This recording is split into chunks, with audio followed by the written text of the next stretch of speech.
বিসমিল্লাহির রহমানির রহিম। ইয়াকা নাবুদু ইয়াকা নাস্তাইন। দেশ ও প্রবাস যে যেখান থেকে আমাকে দেখছেন ও আমার কথাগুলো শুনছেন, সকলকে জানাই আন্তরিক সালাম ও শুভেচ্ছা। আসসালামু আলাইকুম ওয়া রাহমাতুল্লাহ। বর্তমান বাংলাদেশের উপর দিয়ে স্মরণকালের সেরা ভয়াবহতা সম্পূর্ণ পরিকল্পিতভাবে মানব সৃষ্টি বন্যায় প্লাবিত করে জনজীবন এক মহা সংকটপূর্ণ অবস্থা সৃষ্টি করা হয়েছে।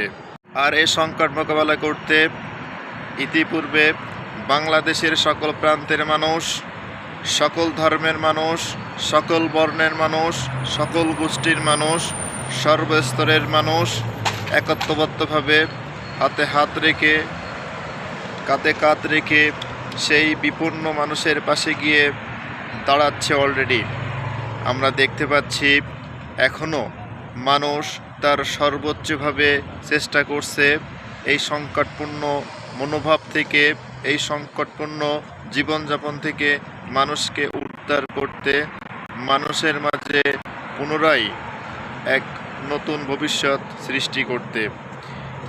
আমরা বাংলাদেশের সর্বনিম্ন থেকে সর্বোচ্চ পর্যন্ত, বাংলাদেশের গ্রাম থেকে শহর পর্যন্ত যারা সেই বিগত 6 বছর আগে একটি স্বপ্ন দেখছিলাম, যেখানে মানুষে মানুষে কোনো ভেদাভেদ নাই, যেখানে বাংলাদেশের যে কোনো প্রান্তে কোনো মানুষ বিপদে পড়লে সর্বস্তরের মানুষ কি তাদেরকে সহযোগিতা করবে, সেই স্বপ্নকে আমরা ধারণ করে বাংলাদেশের বিভিন্ন পর্যায়ে বিভিন্ন স্বেচ্ছাসেবী সংগঠন প্রতিষ্ঠিত করা হয়েছিল। তখন আমরা ছিলাম সংখ্যায় সীমিত, কিন্তু সেই মহান আল্লাহ তাআলার রহমতে আজ আমরা হয়েছি সংখ্যায় বৃহত্তর। আজ পুরো বাংলাদেশ একটি পরিবারে আবদ্ধ হয়ে সেই বন্যা কবলিত মানুষের পাশে গিয়ে দাঁড়াচ্ছে। তাদেরকে সর্বত্রভাবে সহযোগিতা করার চেষ্টা করা হচ্ছে, সরকারিভাবে বেসরকারিভাবে, যে যেখান থেকে যতটুকু পারছে করতেছে। তাই আমরা আর বসে না থেকে, আর কারোর অপেক্ষায় না থেকে, আর কারোর মুখোমুখি না হয়ে যে যেখান থেকে পারেন সর্বত্রভাবে তাদের পাশে দাঁড়ানোর চেষ্টা করুন। যে যে অবস্থায় আছেন সেই অবস্থা থেকে, যে যেখানে আছেন সেখান থেকে তাদের পাশে দাঁড়ানোর জন্যে নিজেদেরকে তৈরি করুন, নিজেদেরকে প্রস্তুতি করুন। ইনশাআল্লাহ পুরো বিশ্বর আজ আমাদের দিকে তাকিয়ে আছে, পুরো বিশ্ব দেখছে আজ বাংলাদেশের মানুষ কত একতাবদ্ধ হয়ে গেছে। পুরো বিশ্বের কাছে বাংলাদেশ একটি মডেল হিসেবে ইনশাআল্লাহ রূপান্তরিত হবে। কোনো বৈদেশিক শক্তি, কোনো বৈদেশিক বাধা আর আমাদেরকে রুখে দাঁড়াতে পারবে না, আর আমাদের মাঝে বংশ বিস্তার করতে পারবে না ইনশাআল্লাহ। আজ আমরা একতাবদ্ধভাবে, আজ আমরা সংকল্পবদ্ধভাবে, সংঘবদ্ধভাবে মানুষের পাশে দাঁড়ানোর চেষ্টা করছি। আজ আমাদের স্বপ্ন সফল হতে চলেছে।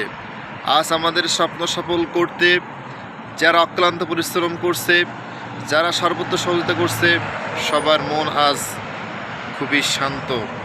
সবাই নিজেকে আজ ধন্য, সবাই নিজেকে আজ মনে করছে সত্যিই আমরা চেষ্টা করছিলাম বিধায় আজকে আমরা আমাদের কাঙ্ক্ষিত লক্ষ্যে পৌঁছাতে পারছি। ইনশাআল্লাহ আমরা সর্বোত্তমভাবে চেষ্টা করব।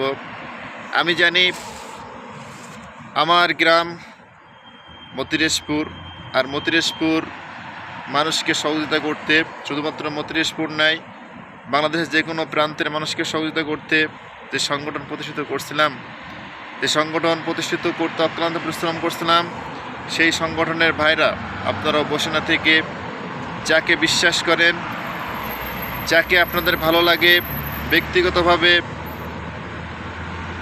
সংখ্যাগরিষ্ঠভাবে সেই বন্যায় কবলিত মানুষের পাশে গিয়ে দাঁড়ানোর চেষ্টা করুন। যে সমস্ত ভাইরা, যে সমস্ত মতিরেশপুর ব্লাড ফাউন্ডেশনের স্বেচ্ছাসেবীরা আজ বিদেশে আছে, আপনারা যে দেশে আছেন, যেখানে আছেন, সেইখান থেকে এই বন্যায় কবলিত মানুষের পাশে গিয়ে দাঁড়ানোর চেষ্টা করুন। ইনশাআল্লাহ আমরাও ভালো কিছু করতে পারবো। সকলে আমাদের জন্য দোয়া করবেন, সকলে আমাদের সমর্থন দিবেন, সকলে আমাদেরকে সহযোগিতা করবেন। ইনশাআল্লাহ আমরা এক নতুন জাতিতে রূপান্তরিত হব। আমরা আজ এক নতুনভাবে বহির্বিশ্বের কাছে মাথা উঁচু করে দাঁড়াবো। আমরা এক নতুনভাবে আমাদের মেধা, আমাদের শক্তি, আমাদের মনোবল দ্বারা পুরো বাংলাদেশব্যাপী একটি বৃহত্তর সংগঠনে রূপান্তরিত হব ইনশাআল্লাহ। সকলে ভালো থাকবেন, সুস্থ থাকবেন, আমার জন্য দোয়া করবেন। আল্লাহ হাফেজ।